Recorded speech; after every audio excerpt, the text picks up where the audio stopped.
the passion is important, because you can pay someone to do anything, but if they're not passionate about it, they're just going to do the bare minimum. So,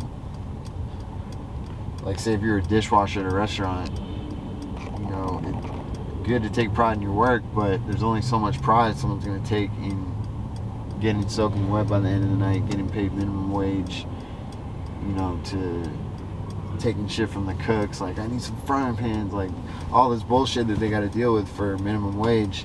They're not going to take, you know, as much passion, they're not going to put as much passion into it as if it was something for themselves, whether their own business or art or creation.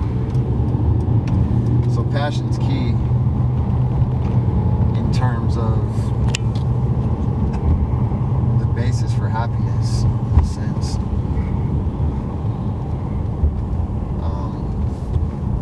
Because money only lasts for so long. There's 3 P's, and I did a video on this. With jobs, if you have a job, and there's the 3 important things in a job are people, passion, and pay. And if one's missing, if not all 3 needs are met, you know, the job might be going good for a while, but there's going to come a point where you're just tired of it. No matter how much they're paying you, if the people there suck, you're going to not want to keep going in. If you're not passionate about it, and the people are cool, and the pay's good, it may last a little bit longer, you might be able to bear it longer, but eventually you're going to be longing for something more, you know? And so that's why it's key to have the 3 things. You want the right people around you, you want to do something you're passionate about, and if that's the case, the money should be no problem coming in at that point. So you're taken care of. So it's all, people go about it the wrong way. They go about it trying to get the highest paying job or go to college because of what type of degree can they get that will give them the best chance of making, you know, over 100,000 or whatever. So, you know, if you put your mind to something you're passionate about, you can make 100,000 in less than a year. You know what I mean? And it's not as hard as people make it out to be. It's more so their own limitations in their mind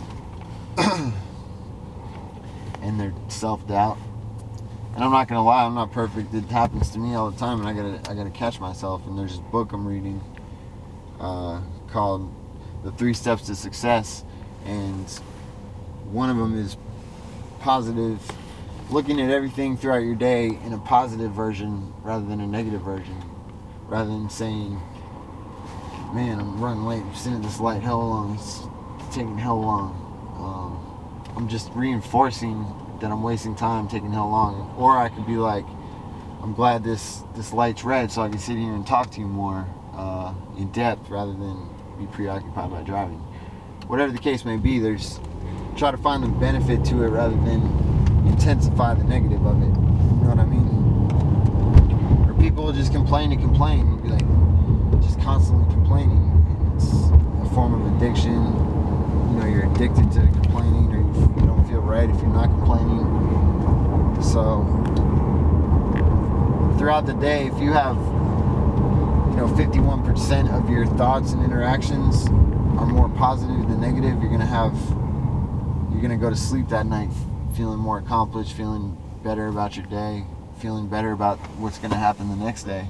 So if you have the vice versa and you have 51% or more of your interactions are negative, you're gonna come home being pissed, you know, probably talking about all the bad shit that happened in your day, probably telling, you know, your wife, your kids, your girlfriend, boyfriend, whatever, telling them like, oh man, such and such did this, and he's such a dick, and I can't stand working for this guy, and blah blah blah. Like, stop wasting all the time and energy complaining about it, and either do something about it or, you know, don't complain about it. Simple as that. But the case is, a lot of people make themselves suffer, in a sense, in mediocre situations because they feel like they're stuck in that and they got nothing better, or that it's too much of a gamble or a risk, and that they don't want to rock the boat. They got things under control so far. So it's like the stock market. They'll invest, high risk, high reward, low risk, low reward. So what people want with a job, with college, all this stuff, is they want security. They want the security of knowing they have a way of making an income.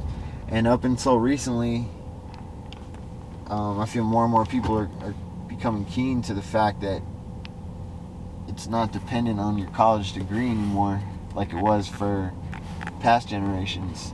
And that mindset kind of spilled over into our generation because we grew up with the previous generation, whether our parents or grandparents, drilling it into our heads that we need to go to school, get good grades, get a good job, find a job with a pension, this, that, and the other, save your money. So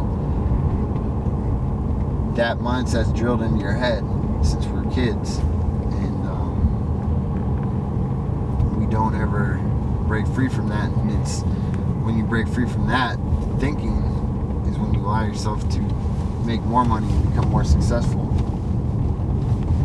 And it's a feedback loop, because once you start doing it, you see it happen, and builds momentum and does more and more and more, and reinforces what you're doing. Wow. So that all stems from passion.